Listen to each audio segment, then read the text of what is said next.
maansada waxay dhahaysaa lafaciisa bulanay buda aragga ruuxday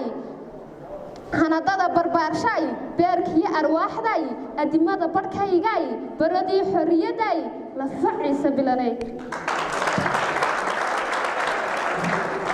urbaahan baantay indha kuu basaasaad ka tirtaa baroorto qofku soo yar buuqdaa kama baxo dhexdaado lafaciisa bilanay bidhaantaadu waa qurux ubad wada bidhaantaadu waa qurux ubad wada bashaasho marka ubad wada bashaasha aan leeyahay kama wado horta wallaahi ree lafaciisa wax idinka fiican weligay ma arag dad wada qalbi wanaagsan baa tihi weligay ma arag intii dad ixtiraam ay noo hayaan ay inta noo soo buuxiyaan aw barawaan arkay way noo soo buuxiyeen si sharaf leh idinkuna sharaf intaas iyo in ka badan ayaad idin hayaan weligayna waa idin jeclaanayaan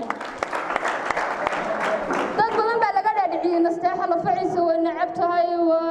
balaaya laga dhaadhiciyay war aanu lafaciisa ma necbi markaas dad ay soo weydiiyaan nasteexa horta adigu page-kaaga maxaad ugu soo bandhigi laadahay lafaciisa aw bare ma dhar wanaaj ma soo dhankaas maraysa war anu waan jeclahay meel walba inay soo ammaano laakiin ma aha muhiimadu inaad dadkaaga mar walba aad ammaantid waa dadka kale waa muslim iyaguba ma dadka naga duwan baa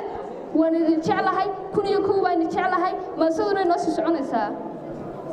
ubad wada bashaasho lagu dhalay badhaadho bartay diin quraano burqadaan axaadiis bartii laga xaqiijay lafaciisa bilanay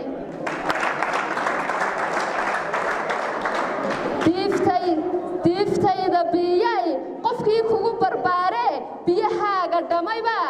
dadka marka lafaciisa biyahaagu markay dhammaan way cadaadaanba